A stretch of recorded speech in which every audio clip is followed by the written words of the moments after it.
les oscillations libres dans un circuit RLC série. التذبذبات الحرة في دارة تحتوي على موصل أومي وشعاعات معامل تحريض L ومكثف ذو سعة C على التوالي. ثنائي القطب RLC على التوالي.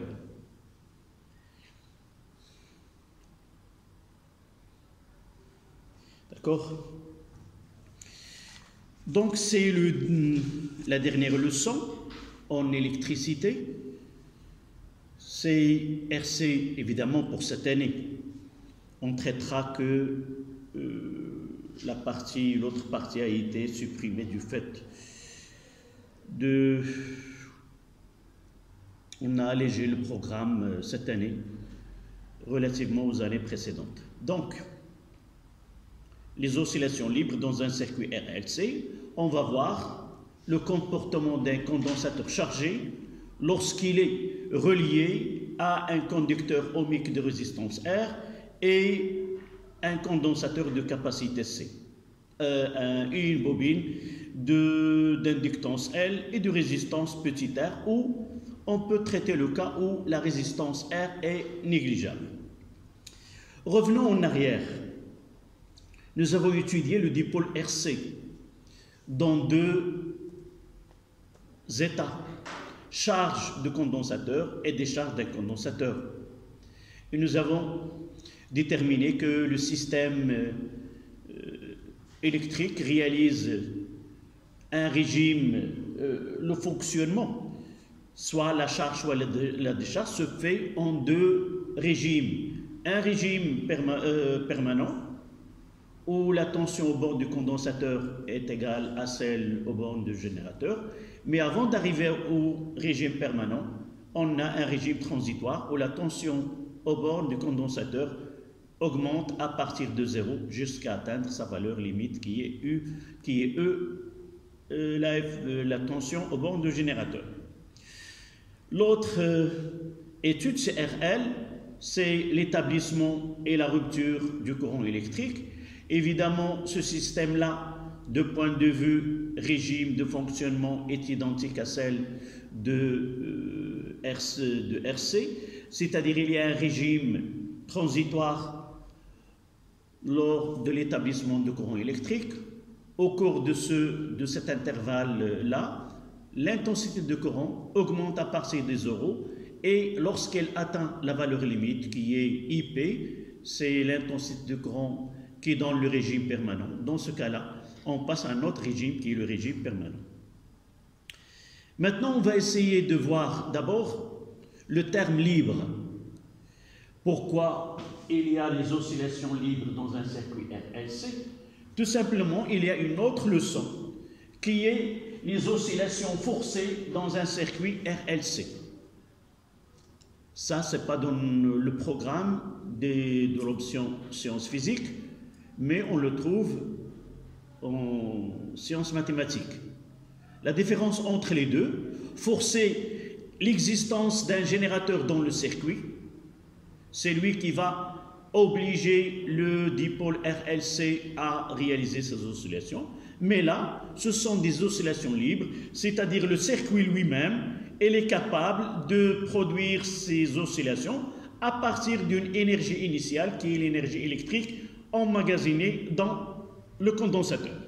Donc la première des choses, c'est que on traite le cas où un condensateur est chargé d'une quantité d'électricité Q et va être déchargé dans un circuit fermé qui comporte une bobine et un conducteur ohmique. D'abord, c'est un circuit électrique qui a des paramètres. Les paramètres du circuit sont mentionnés dans R, L et C. Donc ces paramètres-là, on va voir leur influence sur ce régime de fonctionnement, comment il fonctionne et quelle est l'influence de chaque grandeur dans ce régime d'oscillation. D'accord? Donc on va commencer par décharge d'un condensateur dans une bobine, 1 en chiffre romain.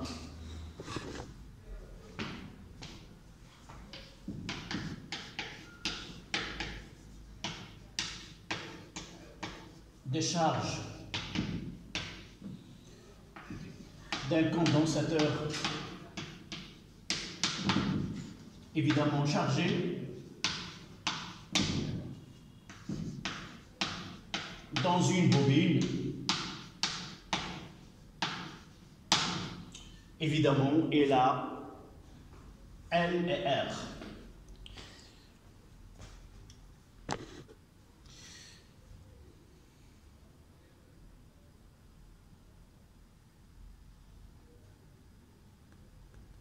D'accord? Mais notre étude, elle va nécessiter faire varier certaines grandeurs, comme vous allez voir juste un moment, qu'on peut varier les grandeurs R, L et C. C'est pour cela, par exemple, vous allez voir qu'on va utiliser ce condensateur, une boîte de condensateurs associés en parallèle dont on peut varier la capacité équivalente. On peut utiliser, comme vous allez voir, un conducteur ohmique de résistance variable. Je vais utiliser deux types de résistance, deux valeurs dont la valeur différente. Vous allez le voir vous-même. Oui, une autre. Je ne l'ai pas ici. Vous allez l'observer dans la visualisation, juste un moment. D'accord? Donc, je vais vous projeter cette expérience que j'ai déjà réalisée.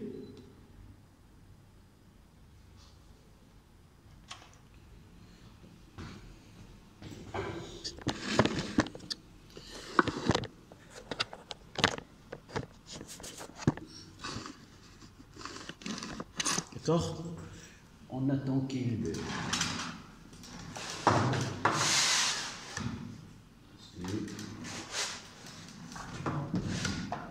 Là.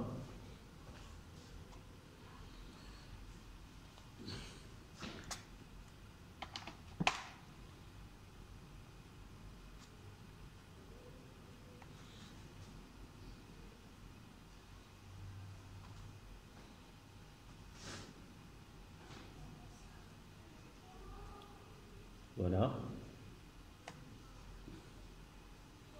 Je vais essayer d'éteindre la lumière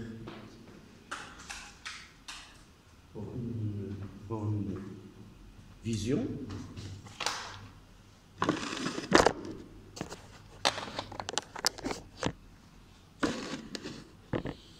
D'accord, voilà. Ce que vous voyez devant vous, c'est un GBF, c'est un générateur de basse fréquence. Là, c'est la boîte de condensateur.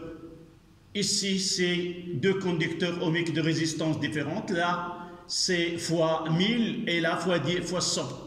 Donc, je peux choisir des valeurs de R variables. Et voici la bobine.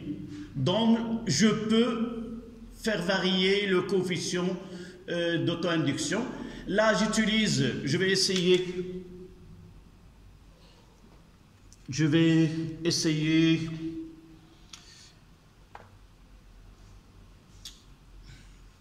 vais revenir un peu en arrière. J'utilise un générateur où la fonction, c'est un signal. Je vais revenir là.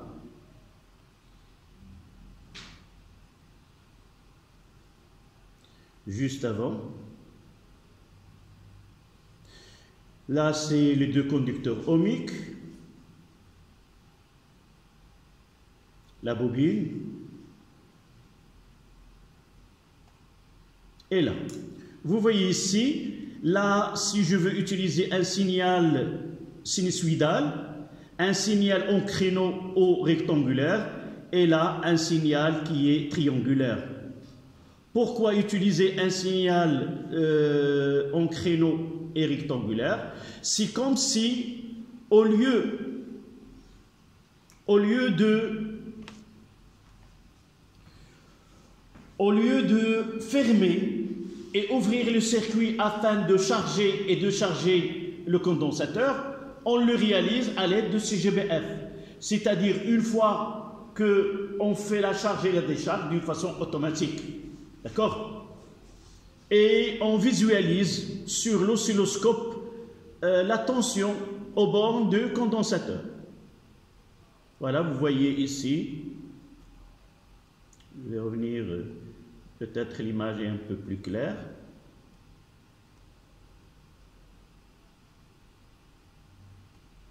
Voyez là, l'image est très claire. On a utilisé ici le bouton qui est, d'accord?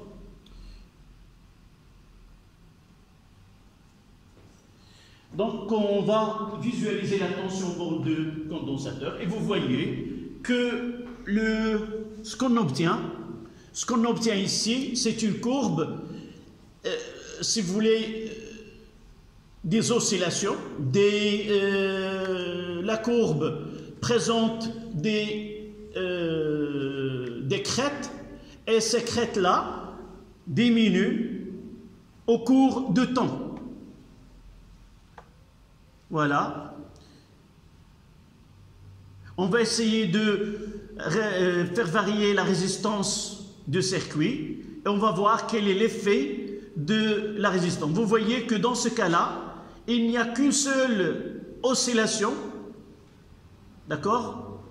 Puis la tension aux bornes du condensateur s'annule. Donc ce que nous voyons ici, c'est ce qu'on appelle un régime pseudo-périodique. C'est pas périodique 100%, mais que la valeur maximale après chaque période diminue. Maintenant, on utilise une résistance qui est grande. Vous voyez que le régime, là, il est apériodique. On ne voit pas ces oscillations.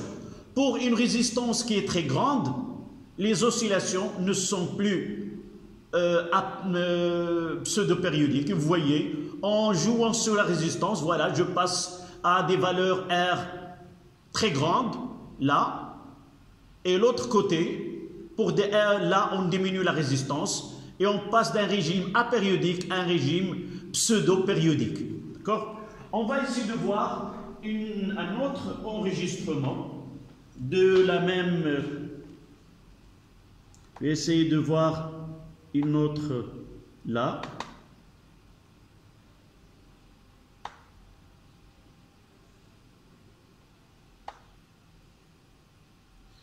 Là, c'est le GBF, le même, on choisit le même signal qui est en créneau ou rectangulaire.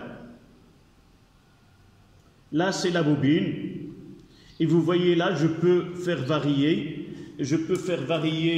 le coefficient de temps d'induction et voir quelle est l'influence de L.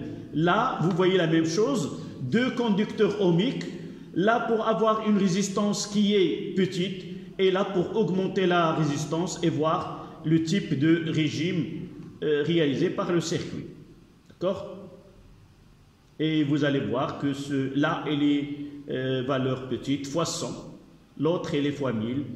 Voici la boîte de condensateur dont je peux faire varier la capacité. Et vous voyez là que là, une oscillation, de là à là, c'est une oscillation.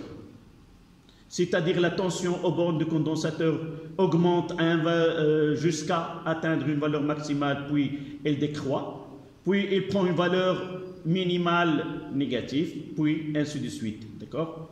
Donc, ce sont des oscillations, mais des oscillations dont l'amplitude diminue au cours de temps. D'accord? Et là, comme j'ai dit tout à l'heure, on utilise un signal qui est en créneau. C'est une façon de faire ouvrir et fermer le circuit, charge et décharge de condensateur de façon automatique. sans utiliser un interrupteur et de le basculer de la position 1 vers la position 2. D'accord? On parlera de ce qu'on appelle pseudo-période. De là à là, c'est la période ou la pseudo-période qui est T. D'accord? Maintenant, on va essayer de varier la résistance. D'abord, vous voyez que la valeur maximale diminue lorsque R augmente.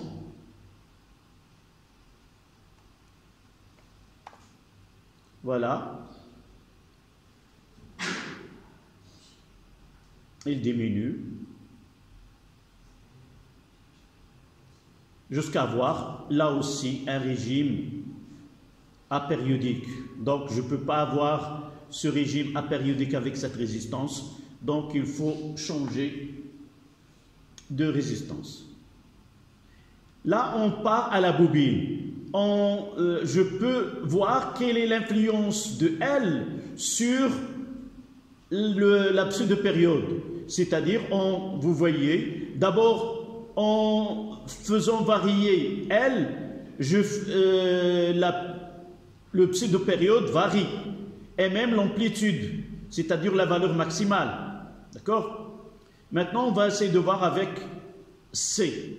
Vous voyez, en faisant varier la capacité, le pseudo-période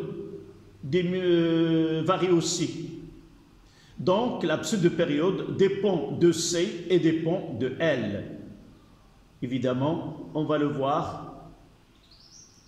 Là, c'est le cas des oscillations faibles, c'est-à-dire la résistance elle est faible. Et par la suite, on va voir que cette pseudo-période, on peut la confondre avec une période propre par la suite. D'accord? Voilà. Donc on passe au schéma de cette visualisation.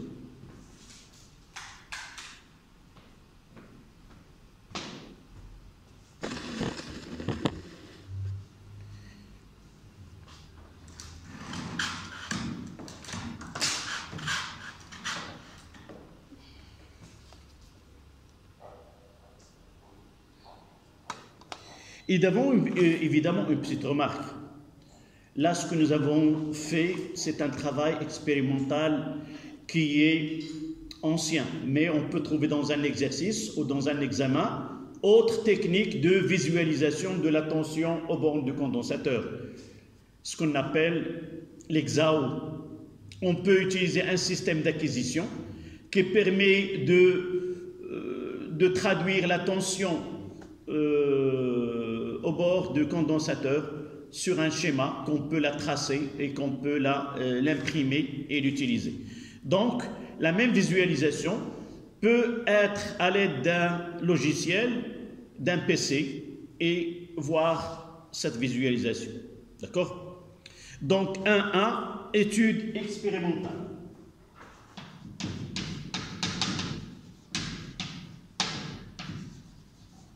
Étude expérimentale.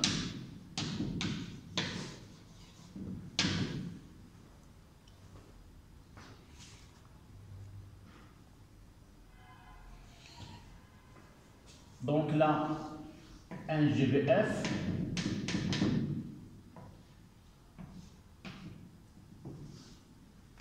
Une tension en créneau de fréquence F. D'accord?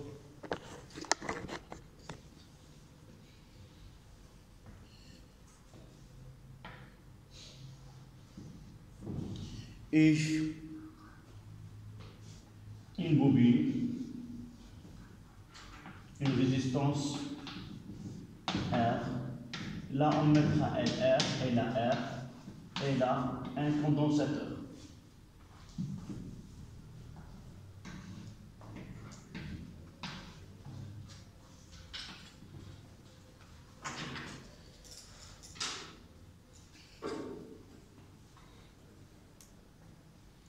Là, un système d'acquisition.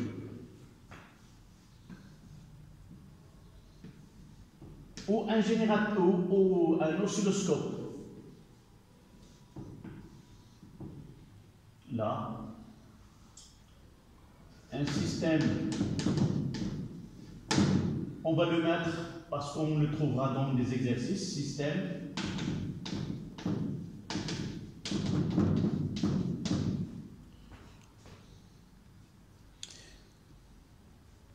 par exemple, on peut utiliser un GLX plus un logiciel plus un PC. Là, ce qu'on appelle, ce sont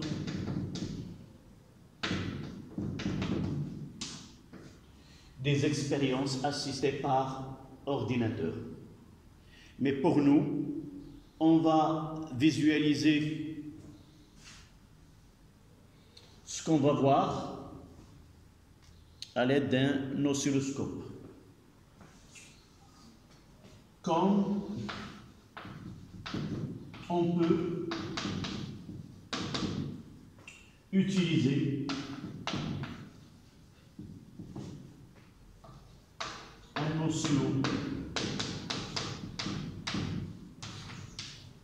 un oscilloscope. Et si nous voulons avoir un oscillo, là,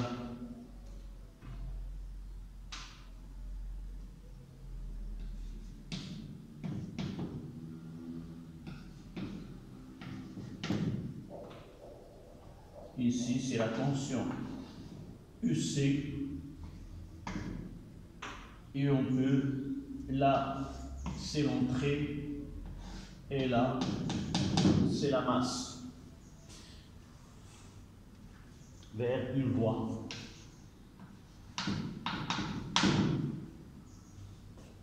D'accord?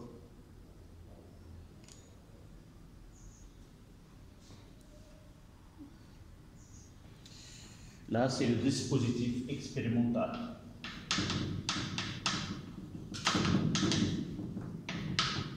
Dispositif expérimental.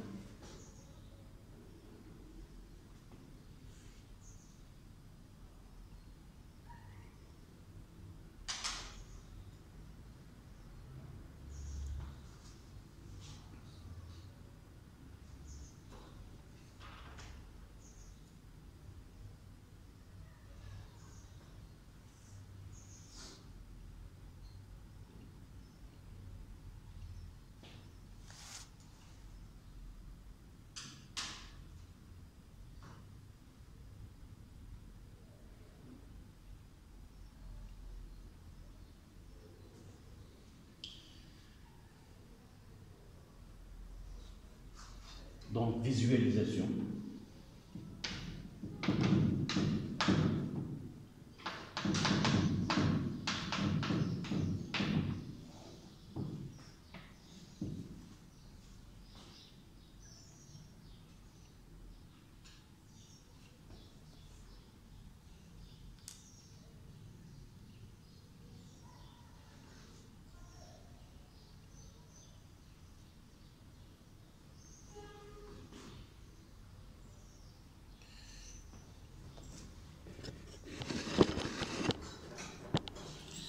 Donc, on va essayer de tracer les courbes que nous avons pu voir.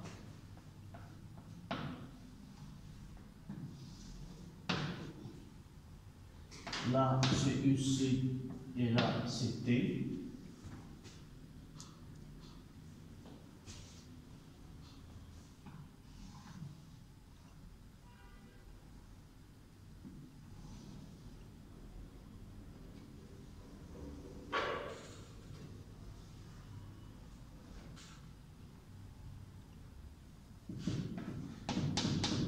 UC de T. Et là,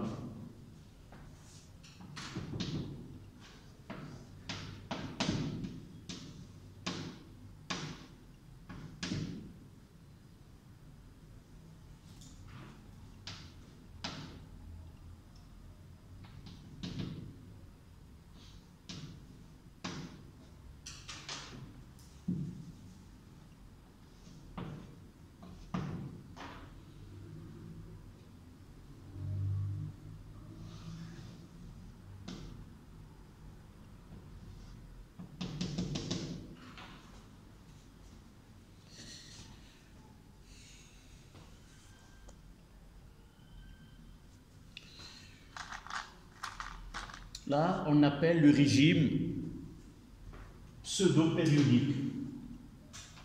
Nidam shib dawi. C'est pas vraiment, la fonction n'est pas vraiment une fonction qui est périodique, parce que les valeurs ne se reproduisent pas au cours de temps. C'est-à-dire, en réalité, pour avoir un régime périodique, il faut que cette valeur-là, on va la revoir, on va la voir après une période et aussi. Donc, c'est pour cela qu'on l'appelle un régime pseudo-périodique.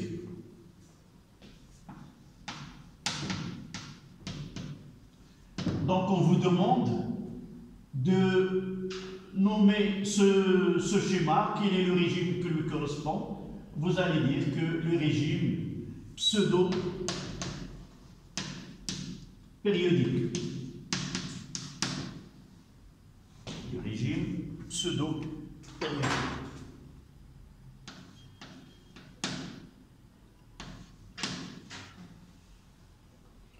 En arabe, nidam shib dawri.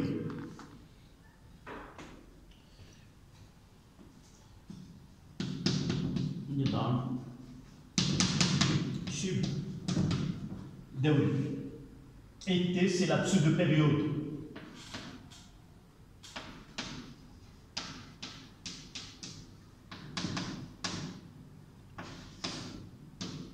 Pseudo-période.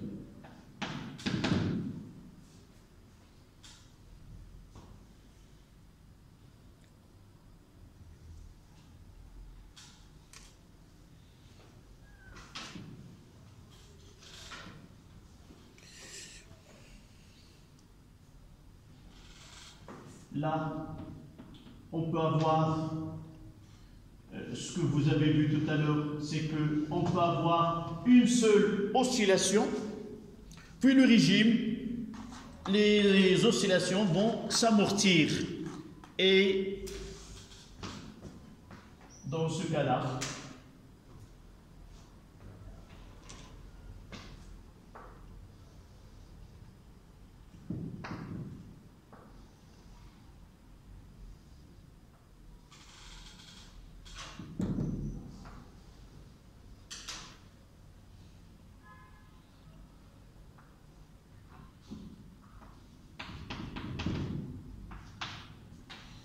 et le dernier, c'est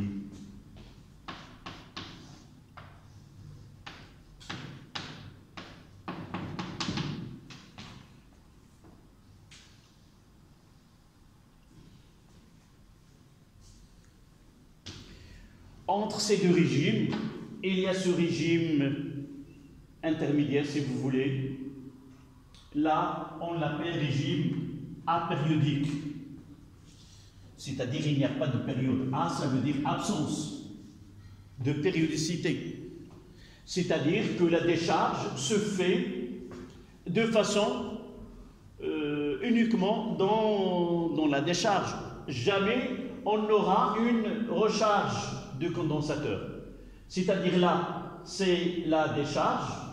Dans la bobine, on va voir l'interprétation. Et la bobine, elle va de nouveau recharger le condensateur et lui, il va se décharger ainsi de suite. On parlera de ceci par la suite.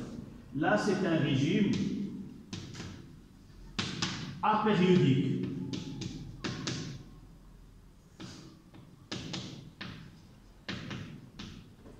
Nidam la dawri.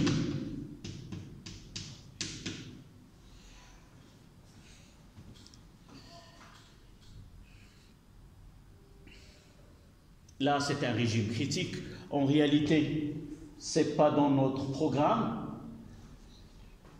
Ces schémas que vous voyez, en réalité, est là un appui mathématique. Ce sont la résolution de l'équation différentielle de ce régime, on va le voir par la suite, qui permet de donner les régimes appropriés à chaque cas. Ça dépend de solution de l'équation différentielle. Mais pour nous, ce qu'on vous demande, on vous donne un schéma et vous devez dire le nom de ce régime et comment est R. Dans ce cas-là, R total, la résistance totale du circuit est négligeable.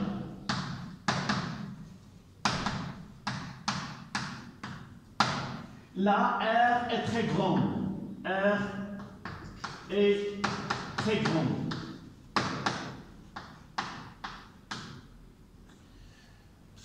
Très grande par rapport à quoi? C'est pas dans notre programme.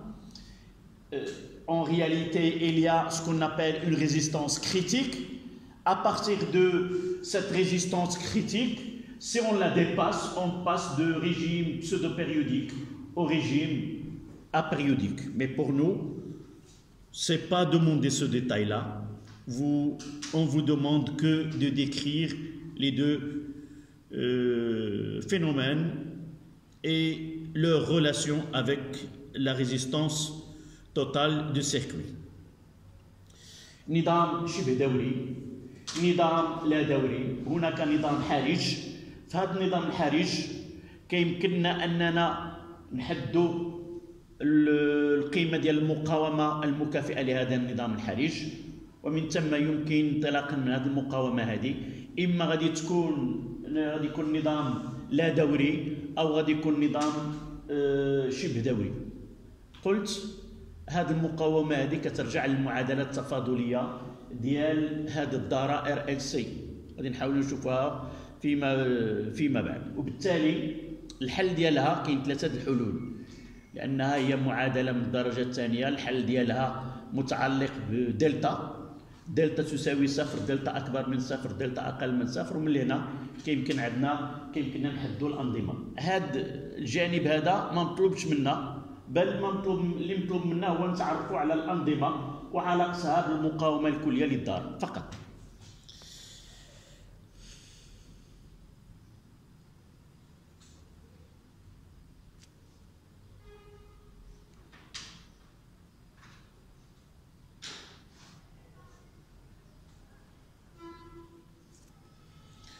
Donc, après la visualisation, interprétation.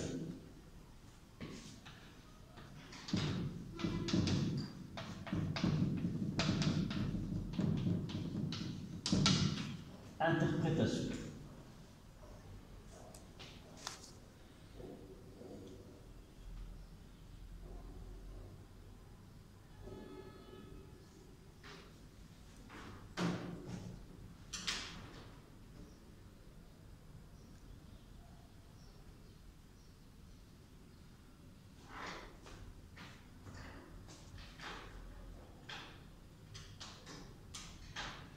Donc, on va essayer de donner une explication.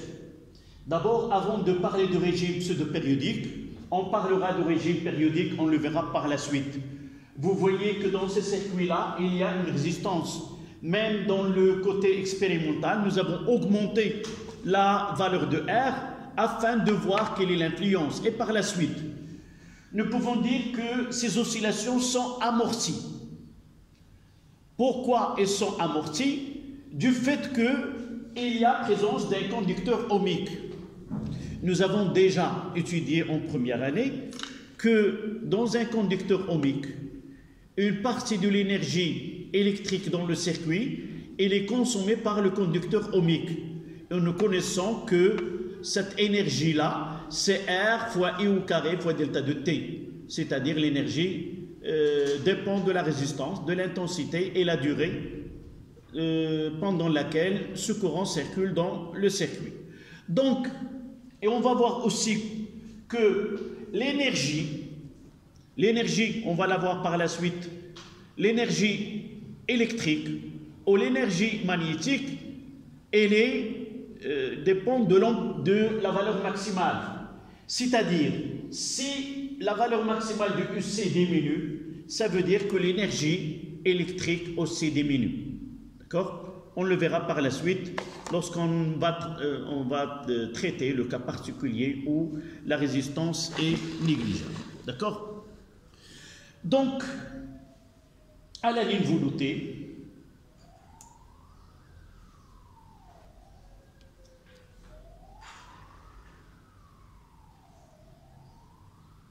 Au cours de décharge d'un condensateur, au cours de décharge d'un condensateur dans une bobine et un conducteur ohmique,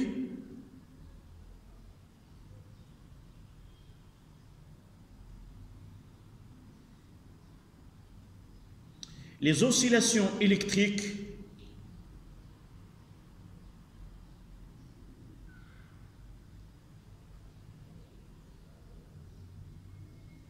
sont amorties du fait de la présence de conducteurs ohmiques. Du fait de la présence du conducteur ohmique et de la résistance de la bobine.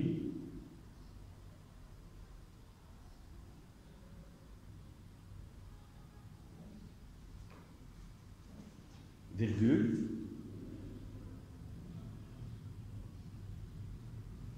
Plus la résistance équivalente, plus la résistance totale est grande, plus les oscillations sont de plus en plus amorties. كلما كانت المقاومة كبيرة كلما كانت التذبذبات الكهربائية مخمدة، وبالتالي فإن الوسع ديال التوتر أس يتناقص خلال الزمن. Donc de plus, rappelez-moi la dernière phrase. Plus la résistance totale est grande, plus les oscillations de plus en plus amorties. Amorties. D'accord? Point. On passe d'un régime pseudo-périodique,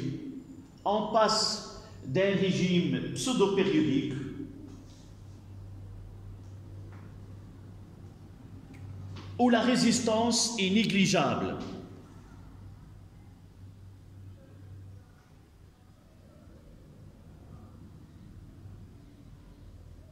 On passe de régime pseudo-périodique où la résistance est négligeable à un régime apériodique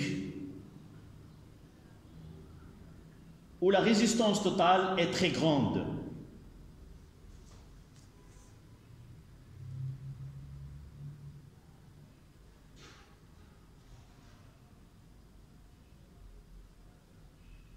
Point à la ligne.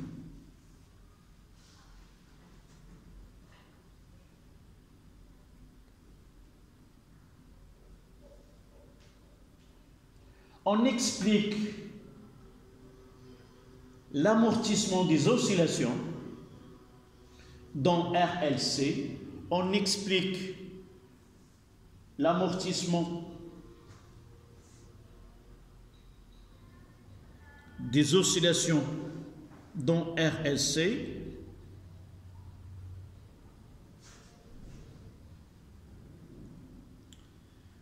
par la perte d'énergie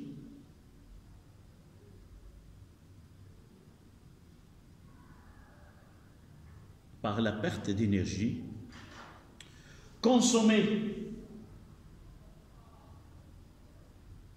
par effet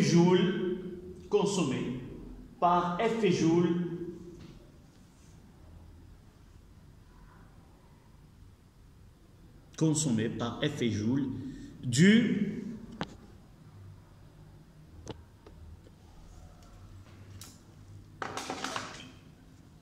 à la présence d'une résistance.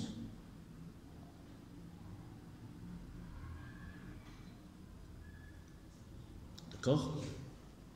Donc on passe à 1-2, étude théorique.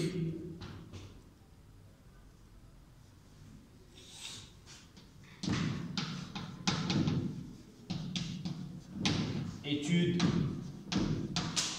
théorique.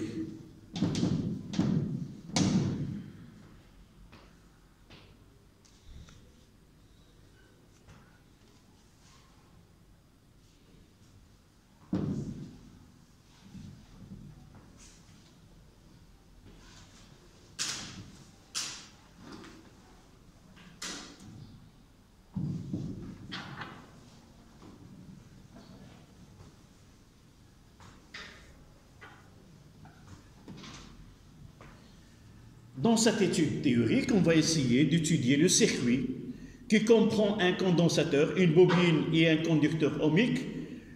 À l'instant t est égal à 0, on connecte un condensateur qui est chargé initialement sous une tension E et qui emmagasine une quantité d'électricité Q.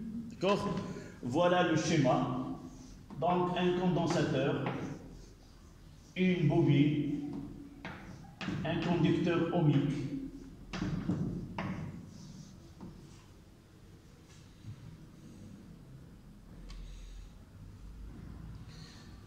Donc, on prendra un sens conventionnel.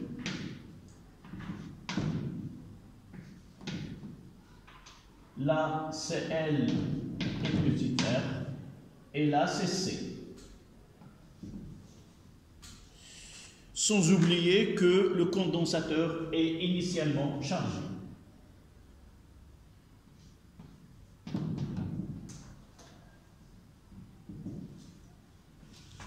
Donc,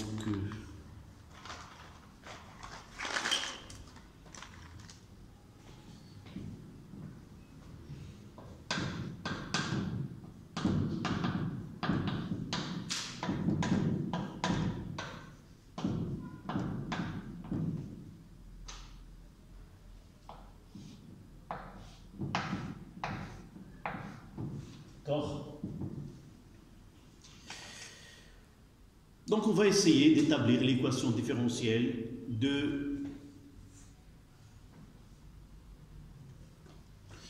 Donc, nous avons le... Donc, ça sera UC. Ici, ça sera UB. Et là, ça sera UR.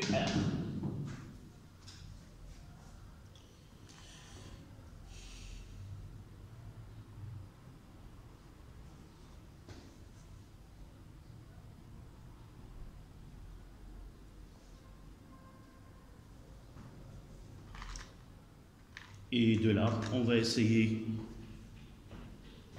l'équation différentielle.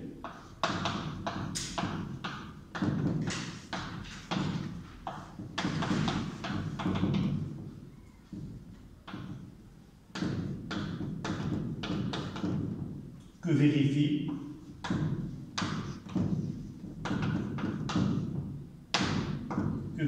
UC de T.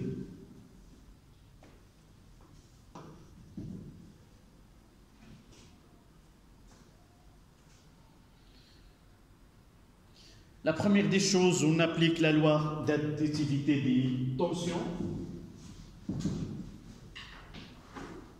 D'accord? Nous avons UB plus UR plus UC est égal à 0. UB plus UC plus UR est égal à 0 à chaque instant. Et on va donner UB est égal à RI plus L dI sur dt. Et UR est égal à R fois I.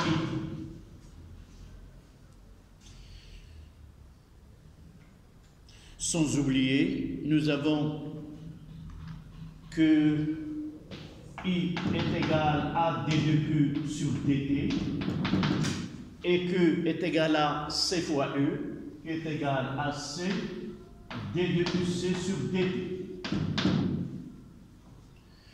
En remplaçant dans I, on trouve que L dI, ça sera la dérivée seconde de UC, LC d carré de UC sur dt carré, plus R plus petit r fois I. Donc on doit multiplier par C d de UC sur dt, plus UC est égal à 0. Voilà l'équation différentielle. On va la mettre de cette manière. C'est d carré de UC sur dt carré, dt2, et plus Là, le C va se simplifier, ça donne R plus petit r sur L d de EC sur dt plus 1 sur LC fois EC est égal à 0. Voilà l'équation différentielle que vérifie UC dans un circuit RLC qui va réaliser des oscillations libres.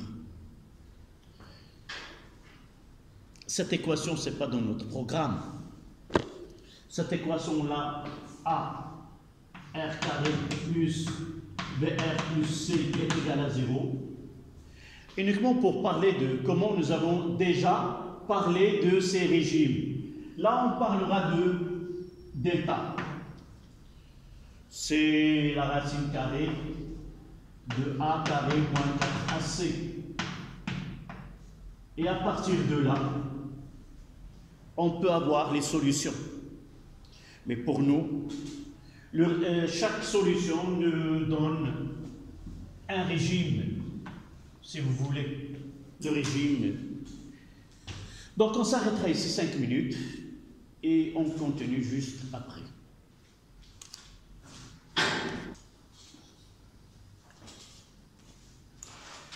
Donc on s'est arrêté à l'équation différentielle que vérifie le circuit RLC série. D'abord, on appelle ce circuit comme un dipôle LR, c'est-à-dire une bobine avec une bobine réelle et un condensateur. C'est-à-dire c'est un circuit qui est réel. Maintenant, on va essayer une petite remarque. On va essayer de voir une expression simplifiée de cette équation différentielle. C'est qu'on va essayer de voir si on peut travailler sur un circuit où la résistance totale est négligeable. C'est-à-dire, on n'aura que L et C et la résistance elle est négligeable, tombe vers 0. C'est-à-dire, ce terme-là, elle va s'annuler. Il ne reste que LC d carré de UC sur dt2 plus UC. Donc, on le voit de là que ce facteur-là, si vous voulez, R plus petit r sur L, ce qu'on appelle le facteur d'amortissement. C'est dû à la présence de R qu'il y a cet amortissement, et on va le voir dans la partie 2, c'est les oscillations libres dans un circuit LC idéal, c'est-à-dire on va considérer que la résistance est négligeable et par la suite on ne va pas tenir compte dans les expressions de la tension de la bobine. Donc 2 en chiffres romains, oscillation. Les oscillations libres non amorties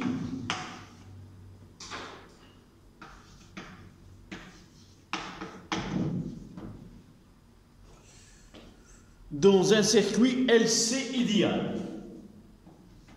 Dans un circuit LC idéal.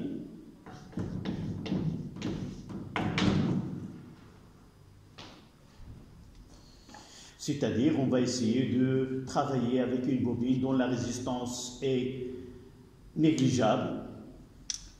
Et le cas idéal, c'est de tendre cette résistance vers 0.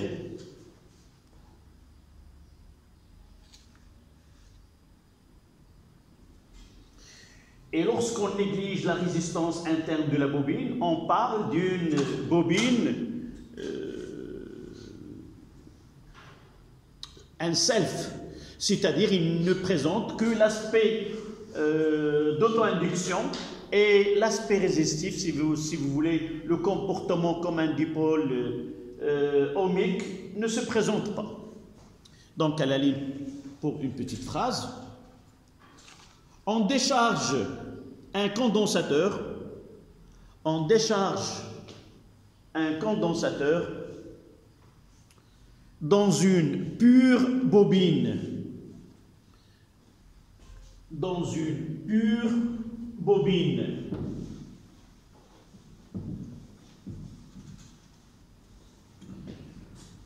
Entre parenthèses, c'est-à-dire un self.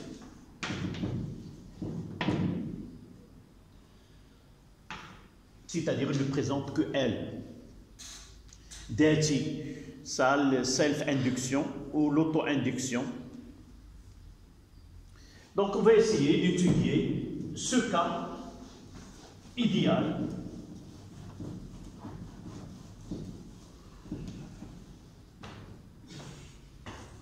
de 1 équation différentielle.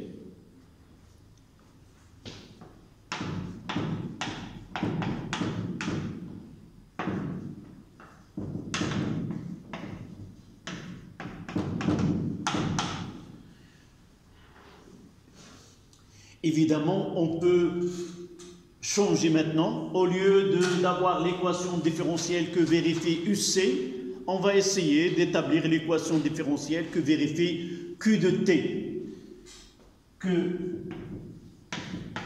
vérifie Q de T, la charge de condensateur.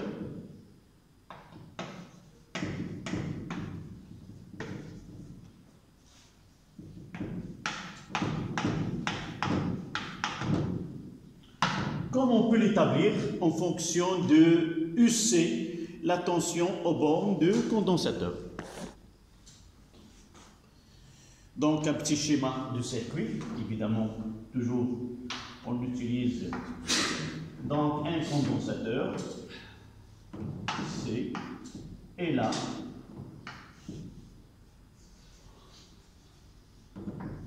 une bobine, uniquement L. Un sens conventionnel de courant électrique, là c'est plus,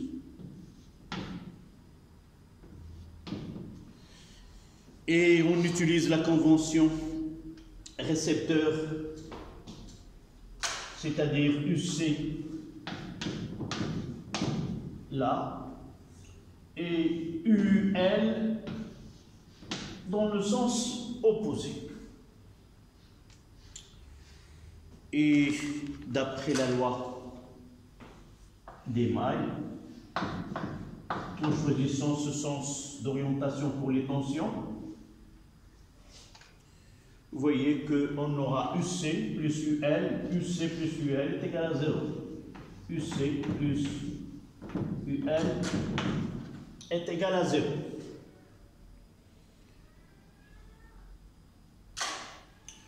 On sait que Q est égal à C fois UC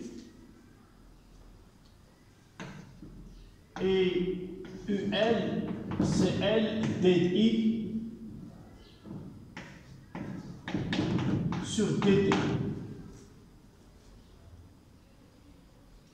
Sans oublier que I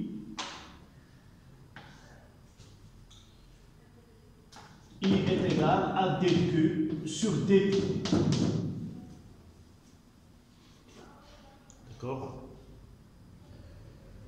Donc on va remplacer UC. Donc UC, ça sera Q sur C,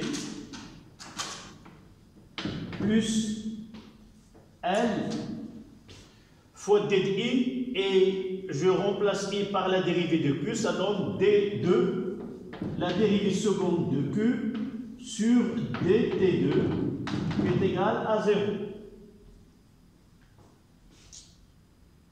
Et si je multiplie par, ou je divise par L, c'est la même chose, j'aurai l'équation différentielle, c'est d carré de Q sur dt2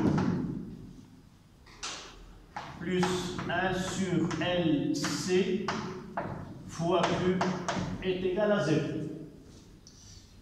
Voici l'équation différentielle que vérifie que la charge de condensateur.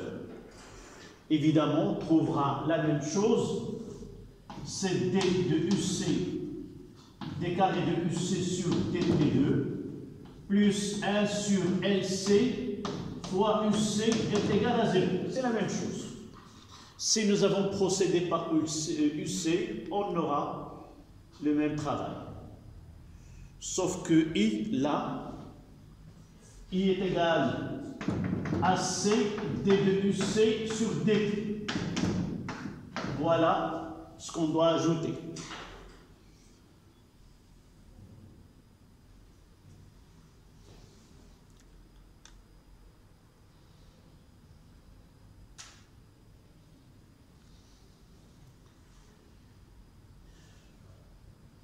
Vous voyez que dans cette équation différentielle, il y a la dérivée seconde. On dira que c'est une équation différentielle d'ordre 2.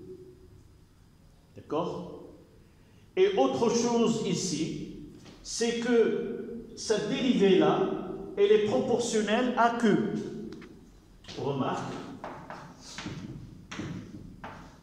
on peut écrire que D2 Q sur DT2 est égal à moins 1 sur LC fois Q.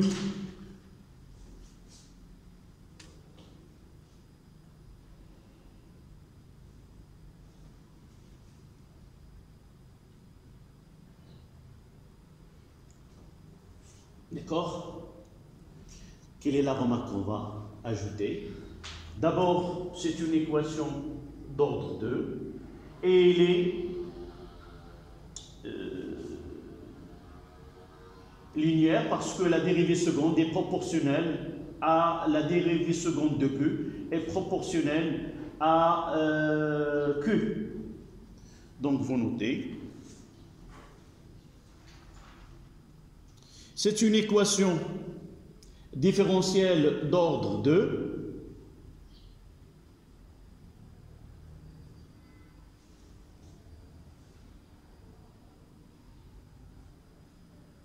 Linéaire,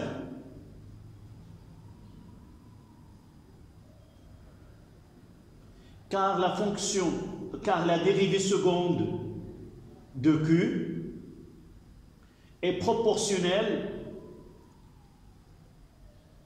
à Q.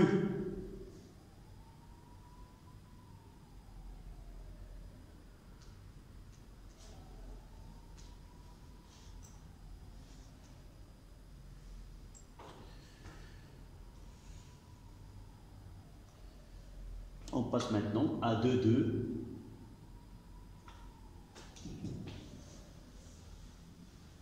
Solution de l'équation différentielle.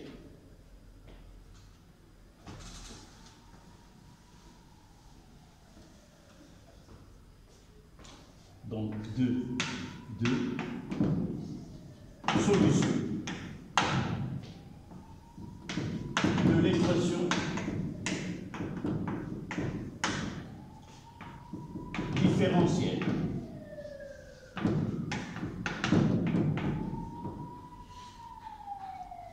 Évidemment, si nous avons l'équation en Q, la solution s'écrit Q de T. On admet, on ne démontre pas, on admet cette solution. Normalement, en mathématiques, c'est en mathématiques qu'on démontre comment on a obtenu cette solution. Donc Q de T est égal à QM cosinus de 2pi sur T0 fois T plus pi. Évidemment, si nous utilisons UC, on aura UC de T est égal à E cosinus de 2pi sur T0 fois T plus phi.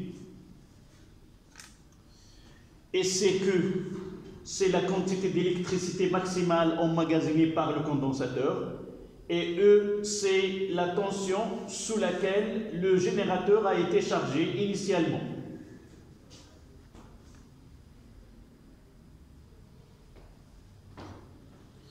Donc on va définir chaque grandeur de cette solution. Donc E est égal à U max. C'est la tension maximale que peut avoir entre les bornes. L'unité, c'est le volt. T0, d'abord, ce 2pi sur T0 fois T plus phi, ça, on l'appelle la phase à l'instant T. La phase à l'instant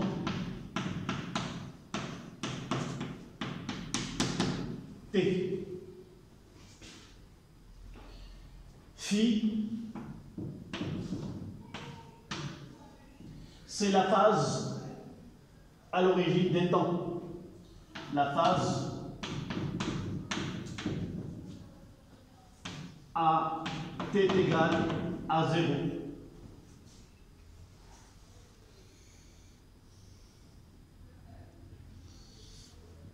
T0, ou j'ajouterai aussi que oméga 0 qui est égal à 2pi sur T0, c'est la pulsation.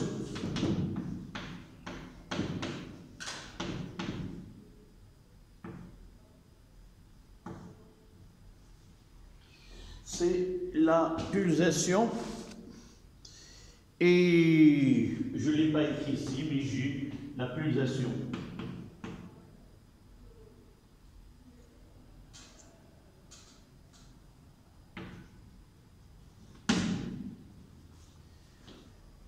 Quoi d'autre?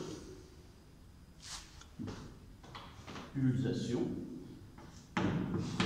L'unité c'est seconde moins 1. Ici l'unité c'est le radian. Et même ici c'est l'unité c'est هذا الاستطالة القصوية أو التوتر القصوي. هذا الطور عند اللحظة T. هذه في الطور عند أصل التواريخ أو عند اللحظة T صفر. أوميغا صفر جوج على T صفر هي النبض، ووحدتها في النظام العالمي هي الثانية ناقص واحد. والتي صفر هو الدور الخاص. سي لا بيريود بروبر.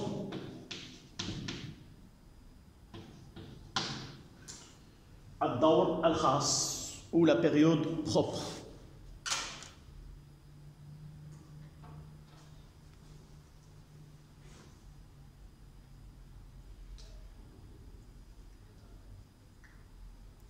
Et vous voyez que les deux fonctions, la solution est une fonction qui est périodique, de période T صفر. الدالتان سواء كان SQ أو UC دالتان دوريتان، وبالتالي يمكن أن نقول أن النظام ديال تفريغ المكثف في الوشيعة المثالية عبارة عن تذبذبات حرة غير مخمدة، والوسع ديالها يبقى ثابت خلال الزمن. Donc vous mettez à la ligne. La solution de l'équation différentielle. La solution de l'équation différentielle est une fonction périodique de période T0.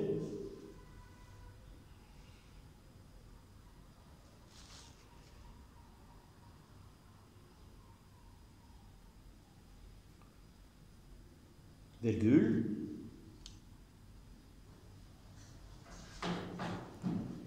Donc,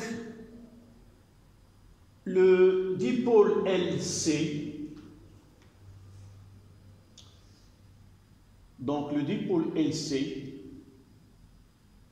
est le siège des oscillations électriques périodiques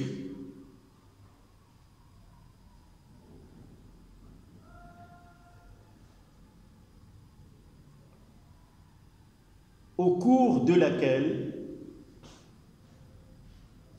le condensateur, au cours de laquelle le condensateur se décharge et se charge périodiquement.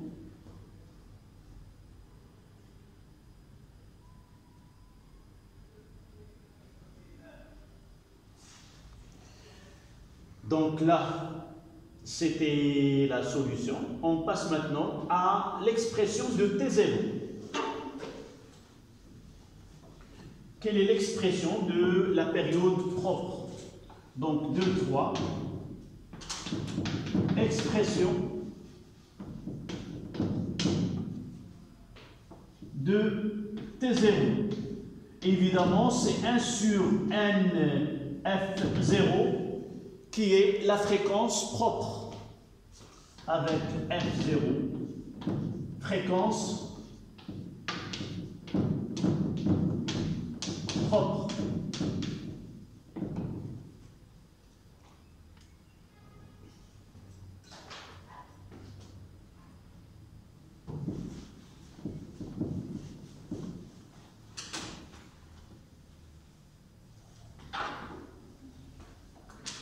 Donc on va essayer maintenant de prendre cette solution donnée et l'injecter dans l'équation différentielle. Soit qu'on utilise UC, soit QT, c'est la même chose. Q de T est égal à Q max cosinus de 2pi sur T0 fois T plus phi. On va réaliser la dérivée seconde de Q de T. On va essayer maintenant de remplacer le symbole de dérivée d sur dt par un point. C'est-à-dire d de Q sur dt, on va le mettre comme ça. Q point de t. D'accord? Ainsi, l'équation différentielle que nous avons déjà, on peut l'écrire maintenant. C'est Q de point plus 1 sur LC fois Q est égal à 0.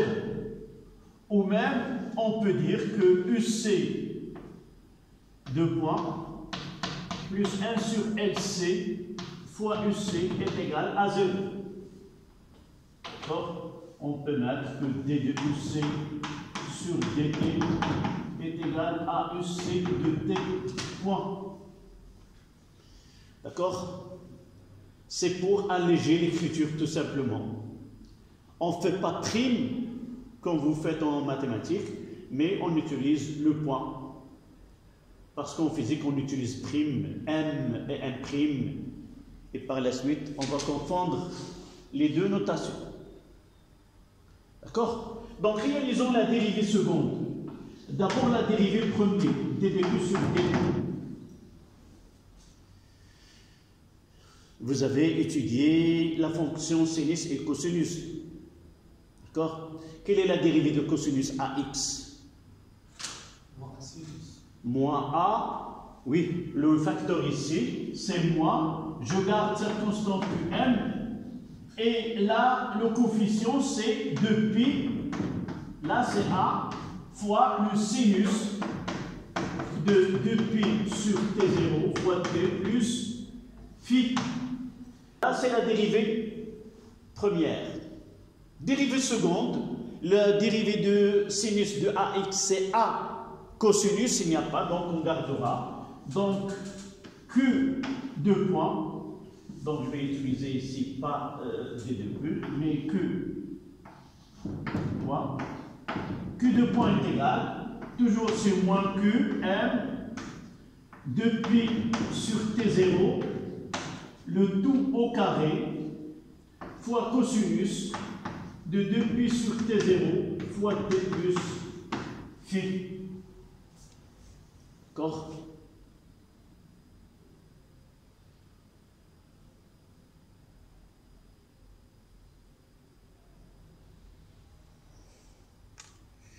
Et je peux écrire que ce Q de quoi, en réalité, c'est moins 4pi carré sur T0 au carré, multiplié par quoi? CQ cosinus oméga de pi, c'est quoi ça? CQ de T. On peut dire que Q de poids est égal à moins 4pi carré sur T0 carré fois Q. C'est quoi Q? C'est celle-là fois celle-là.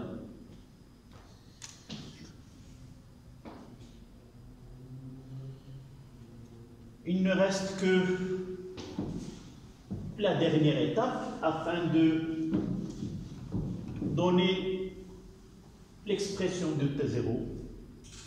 Prenons celle-là et nous constatons que Q de poids est égal à moins 1 sur LC Q.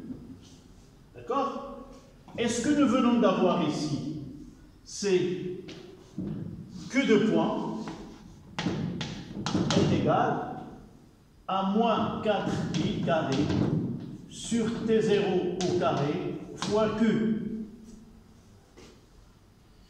En identifiant terme à terme, on arrive à écrire que vraiment 1 sur LC est égal à 4pi carré sur T0 au carré.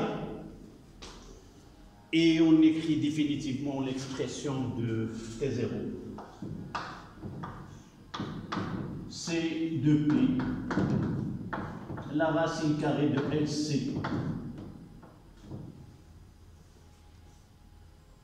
C'est l'expression de L de la période propre.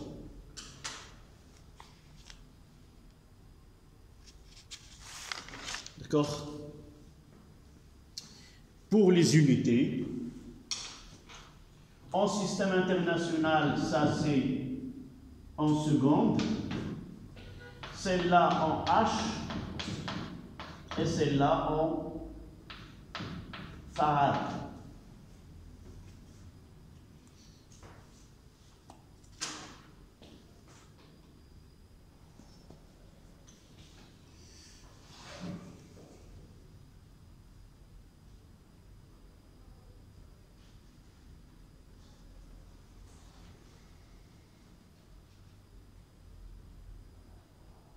D'accord?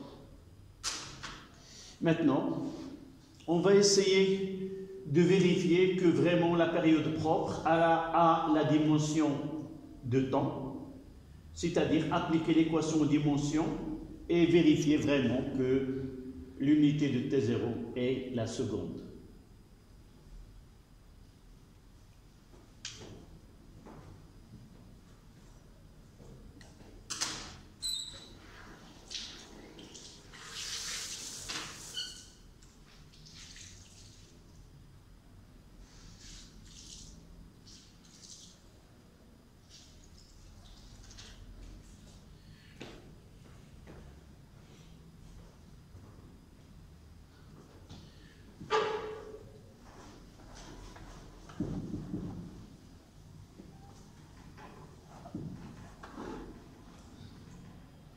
D'accord?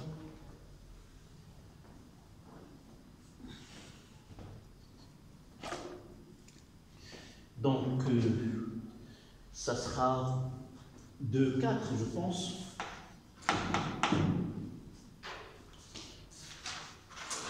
Équation aux dimensions de T0. En vérifiant que T0 a la dimension de temps.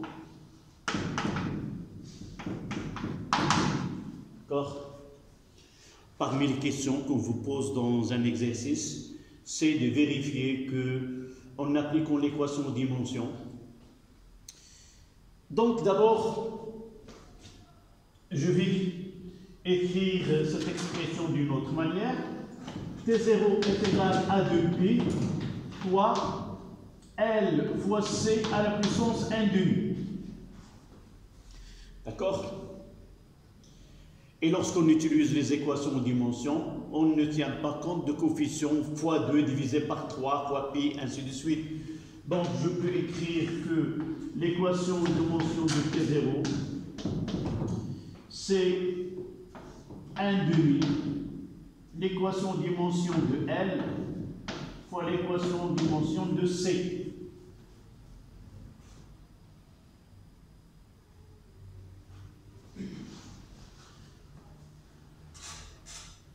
On peut l'écrire, est égal à l'équation de dimension de L à la puissance 1/2 fois l'équation de dimension de C fois la puissance 1/2.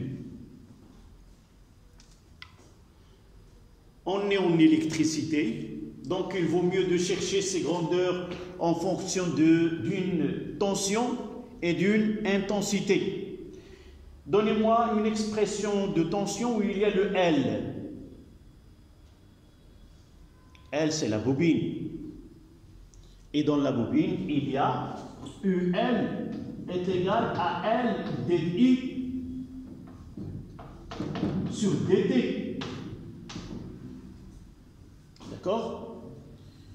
Et de là, je peux déterminer que L, donc une tension, est égale à L fois une intensité divisé par le temps, c'est T-1. Divisé, je le remets en numérateur. Donc à partir de la bobine, la tension, la FEM d'auto-induction UL est égale à L dI sur dt. Et là, nous avons le cas, nous travaillons avec une bobine pure ou un self. D'accord? Je passe à l'équation, la deuxième, CI est égal à C d de UC sur dt.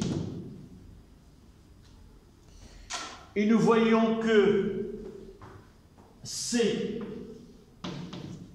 sera quoi? CI, c'est une intensité, fois un temps, divisé par une tension.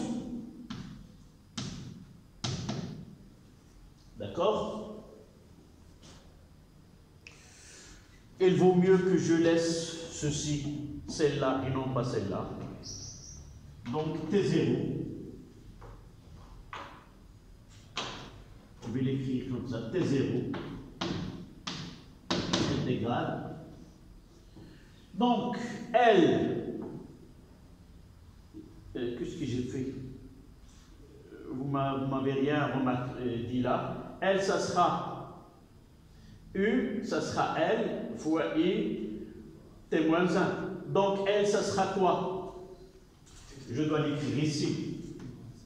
L, c'est une tension, d'accord, fois un temps, fois I-1. Voilà. Donc je vais mettre ici une tension fois un temps fois I-1 multiplié par C, ça sera un I, un T et un U-1. Le tout à la puissance 1/2.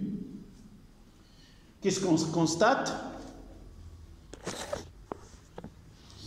D'abord, U avec U-1 se simplifie, I-1 avec I se simplifie, elle reste que ce T. T0, ça sera T fois T, c'est T carré, le tout à la puissance 1/2. Et ça donne ce T0 et a la dimension d'un temps.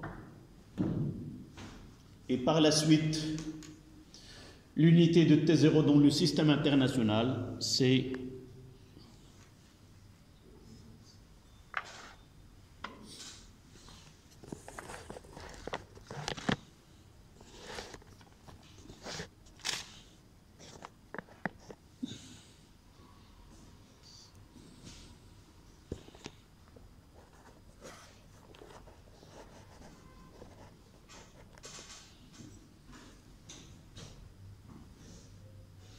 Voilà.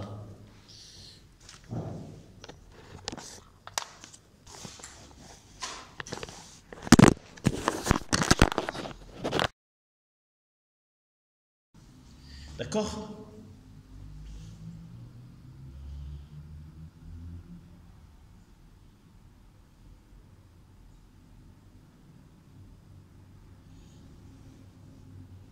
Une petite remarque concernant les expressions de Q de T, UC de T.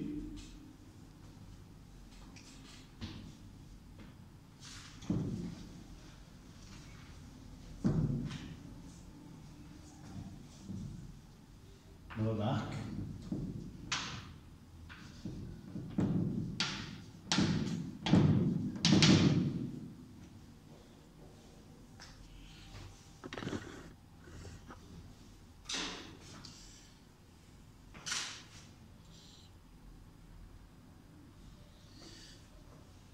On va essayer de déterminer l'expression de Q de T ou UC de T, les conditions initiales. Condition initiale, la condition initiale, à t est égal à 0, on a UC de 0 est égal à E, c'est la tension avec laquelle on charge le condensateur, et Q M C fois E. Nous savons que Q est égal à C fois UC et là, Q max. Et revenons à cette expression. UC de T est égal à UM cosinus de 2pi sur T0 fois T plus phi. Là, UC est égal à U0 est égal à UM. C'est la tension maximale. Donc, on va essayer de déterminer ce phi. Donc, UC de 0 est égal à UM cosinus de phi. Et celle-là, c'est UM. Et par la suite, cosinus de phi est égal à 1. Si cosinus de phi est égal à 1, phi est égal à 0. D'accord?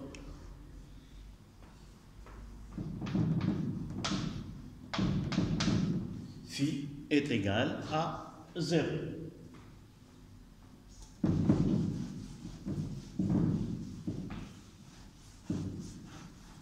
Et par la suite, l'expression de UC de T, UC de T est égal à E cosinus de 2pi sur 2pi, ça sera T sur la racine de LC. 2pi sur 2pi racine de LC, parce que T0 c'est, d'accord? Et de même, on peut écrire que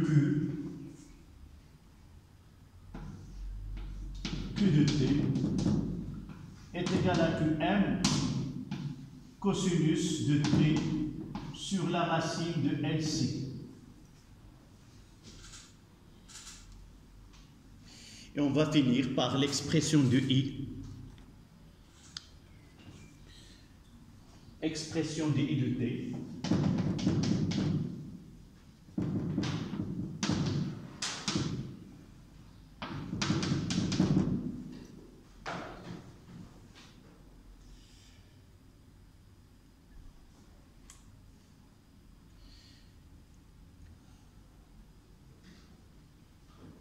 L'expression I est égale à C d de UC sur dt. C'est-à-dire dérivée. Celle-là est égale à C fois moins 1 sur moins E sur la racine de LC fois sinus de T sur la racine de LC.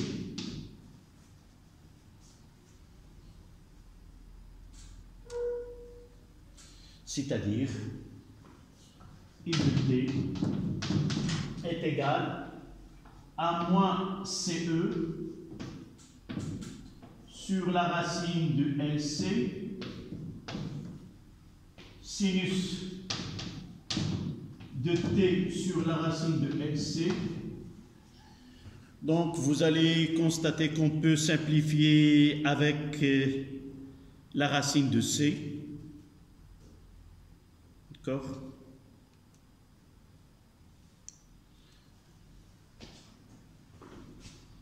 Donc,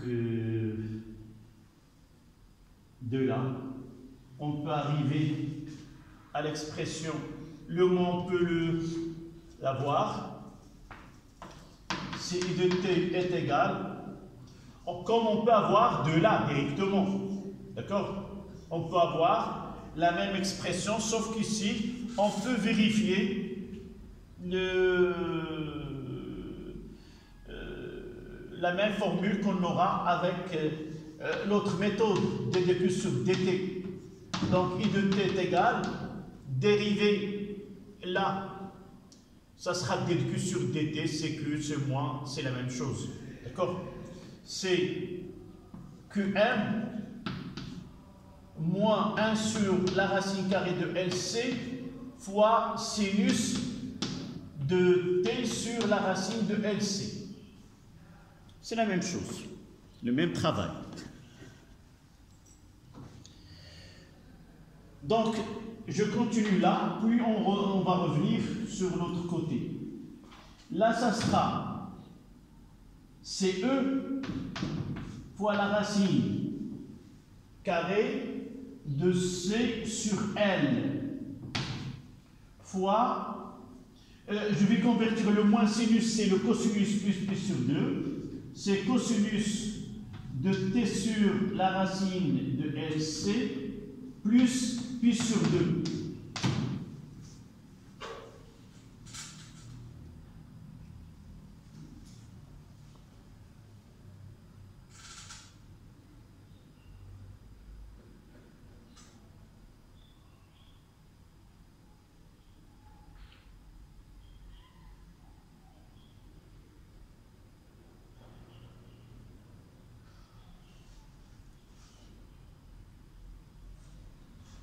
Et là, on aura I de T est égal à QM sur la racine de LC, cosinus de T sur la racine de LC plus pi sur 2.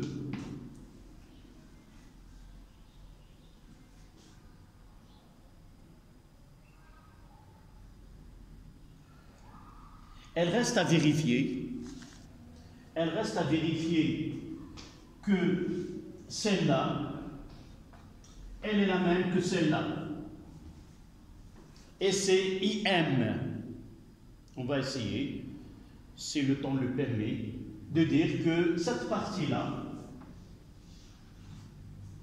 c'est Imax.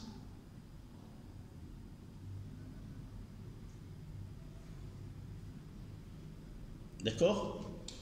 Je vais le mettre ici. Donc, si nous prenons Q max sur la racine de LC, ça sera quoi? Celle-là, c'est oméga 0. C'est QM sur oméga 0. Et oméga 0, c'est 2pi sur T, qui est égal 2pi sur T0. Ça sera T0 fois QM sur 2pi.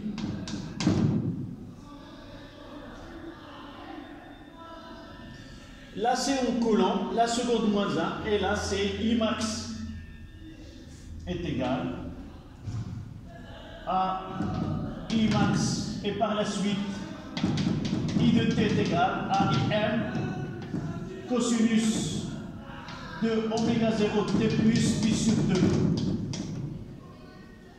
avec Q de T est égal à QM cosinus de oméga 0 T. Et avec QC, on va terminer. CE cosinus de oméga 0 T. Voilà les expressions qu'on aura besoin par la suite. Voilà, on se verra demain, Inch'Allah, pour la suite.